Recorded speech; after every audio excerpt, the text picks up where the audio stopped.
Hello again, everyone. Welcome back to Polly's Pantry. I'm Polly Pitch, and I'm snowed in a secret undisclosed location here in central Wisconsin. Had planned on coming up here to play a little early spring golf, and Mother Nature threw about 5 inches of snow at us. So we are just digging out here. It's that heavy, wet stuff. It's just starting to melt. So instead of playing a little golf and going out for dinner, I'm gonna stay home and make dinner. My friends that were supposed to come meet me here today are also snowed in, and we don't want anybody driving in this crazy weather.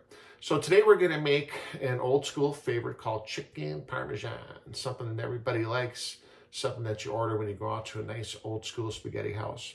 But I'm gonna show you how to do a really simple version that you can do in-house here. Get some nice, beautiful, thin cut chicken fillets, show you how to bread them, show you how to make them delicious. Really, really simple.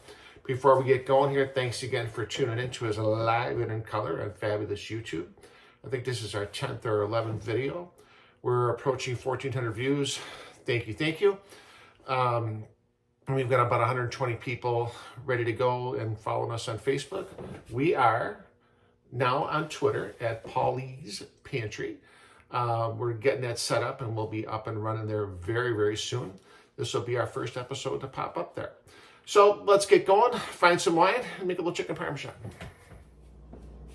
All right, just about ready to get our chicken breaded. And this is gonna go really quickly. It's really simple, very easy dish to produce, not as complicated as you think it might be. Got our wine ready to go.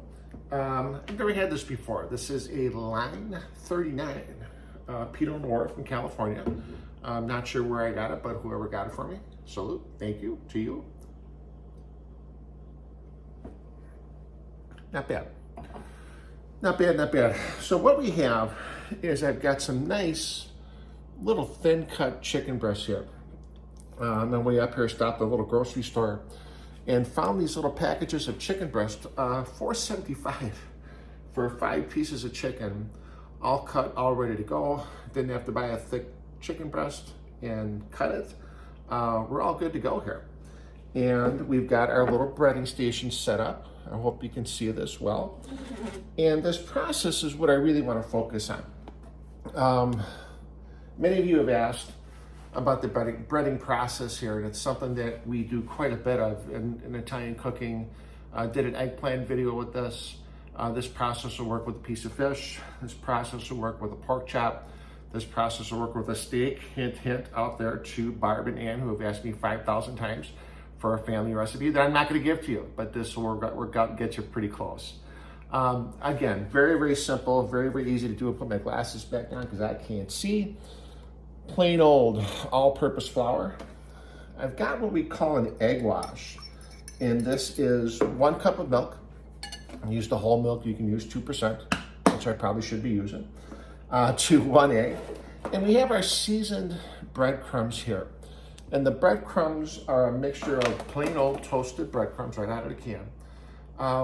Some grated Romano cheese. You want to use a grated, not a shredded cheese. The shredded's not going to mix in as well. Some basil, some oregano, and some fresh pepper. That's it. Really, really simple.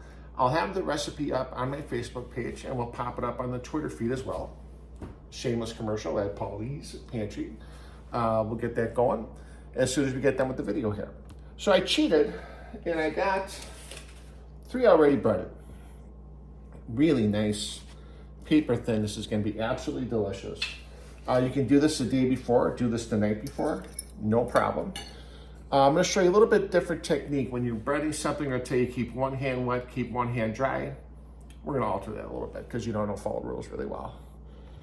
So we've got our chicken, and we're just going to pop it into our all-purpose flour.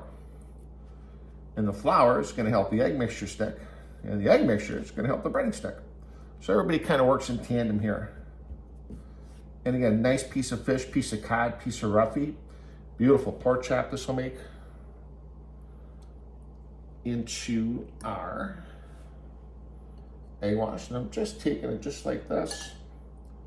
I want to submerge it really well. My grandmother taught me this trick, to use a fork and keep your hands clean. Because God knows we don't want to dirty our wine glass here and have any breadcrumbs in our wine. And we're just packing it on.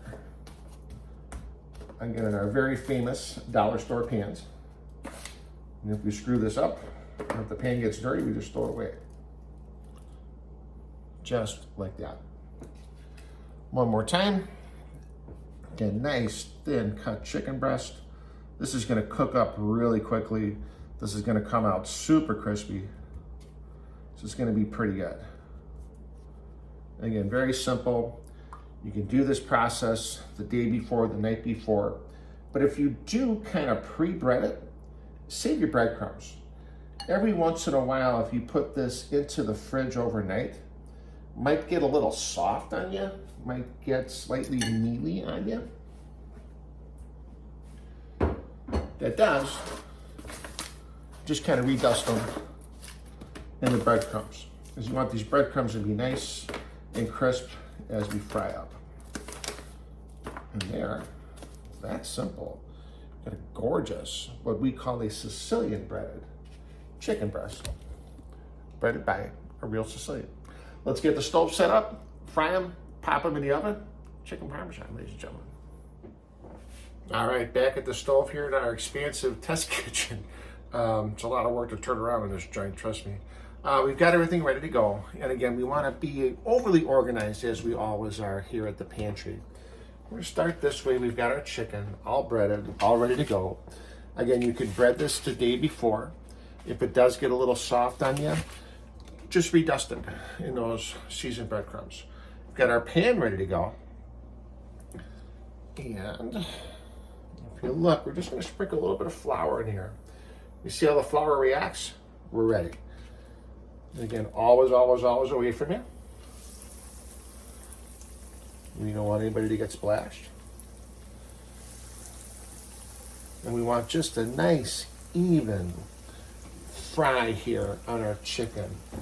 Again, you could bread this the day before. You could make this the day before and just heat it up with our sauce and our cheese. Do it that way. Make your dinner party really, really simple. And again, not a very complicated dish. Process can be done again with a steak, hint, hint, with a piece of fish. Beautiful with chicken, beautiful with those nice thin pork chops or a little thicker pork chop. Awesome with veal, if you can afford veal these days. So again, you see it's cooking just really, really nicely. Nice and even, nice and slow. If you've got to do this in batches, which we'll have to, we've only got a 12-inch skillet up here. Do it in batches. We can fry it, kind of dry it on a paper towel, and just leave it on a lined baking sheet. You can hold it at 200 degrees in your oven, uncovered. It's not going to get soft. It's still going to stay warm. Still going to be ready to go until everything's done. If you caught our eggplant video, same process. Look at that. Just one more minute. One more minute here. Frying up beautifully. I wish you could smell this, man. And again, in the pan, I've got about a quarter cup of vegetable oil. Again, vegetable oil is going to give us a little bit of a higher smoke point. It's not going to burn as quickly. And I put just a little bit of olive oil in there, again, to kind of flavor it. All right, I think it's been, what, not 2 minutes or so. Look at that. How is my hair on that, ladies and gentlemen? Little trick. You see how you've got kind of the super brown bits and the even frying? You're going to be able to tell right away if you have this out. If they deep fry it in a deep commercial fryer, it's going to be nice and even. If they pan fry it, you're going to see stuff like this. So you can catch them if they're cheating at your local spaghetti house.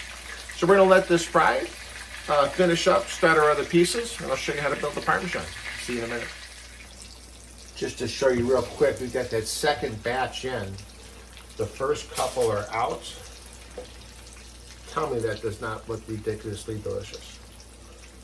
And just like if you ever deep fry anything and you hit it with a little salt when it comes out of the fryer, I'm going to hit this just a half a little bit of Parmesan cheese, give it some flavor.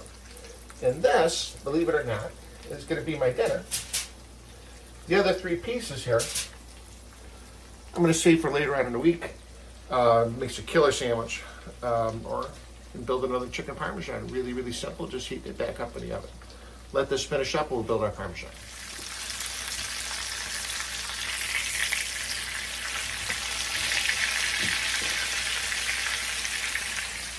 It is going to taste as good as it looks.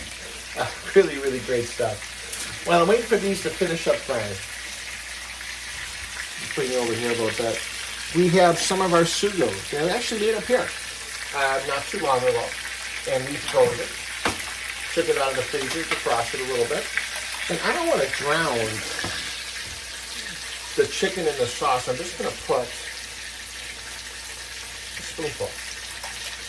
Because we're going to make a little pasta with red sauce. So all we really want for the chicken, have about that much sauce in it. Here comes the good stuff. I've got just a shredded mozzarella cheese, whole milk. And I know what you're thinking. Yeah, Paul, you should be using a little milk. Just like this. You could use a slice of provolone. You could use a slice of mozzarella. You could use the blend, whatever you like. Again, that's what makes it yours. This is going to go under our broiler. About 2 minutes. Get it super nice and bubbly. Heat up our pasta and we got dinner. Okay, I've got just some plain old thin cut or thin spaghetti here. Gonna throw in a little bit for a portion. Same pot I boiled the pasta in. Gonna heat it back up and get some nice hot sauce here. Here we go. And I ain't cleaning 2 pots. Gonna mix it in just like that. Pasta's cooked, sauce is hot. That easy. Nice and low, I don't want it to burn. Get the rest of our chicken right here. I'm gonna throw that in the fridge. Again, we got a sandwich tomorrow. We got some more Parmesan tomorrow. See how we're looking.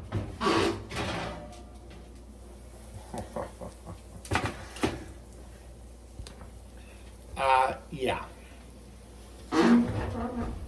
So you see how the broiler gets it nice and bubbly, nice and crunchy. This is going to be absolutely amazing. All right, really simple to plate.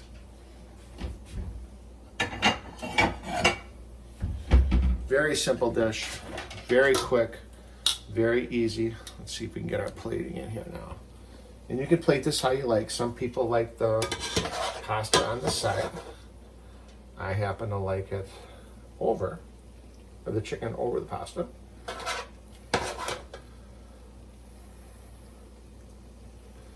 Little bit in the middle.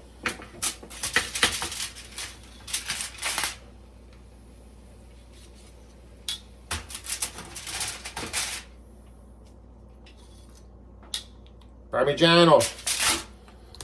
Let's top up our wine. Sit down and eat. All right, I actually get to sit down and eat this time. Usually I'm on the go. I've got a million things happening here. Very simple, very easy. A little salad, maybe a little warm bread with some olive oil and herb and garlic. And I'll show you.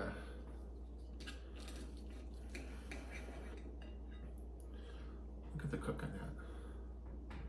Absolutely perfect. Again, not drowned in the sauce. The breading's gonna give it all kinds of flavor.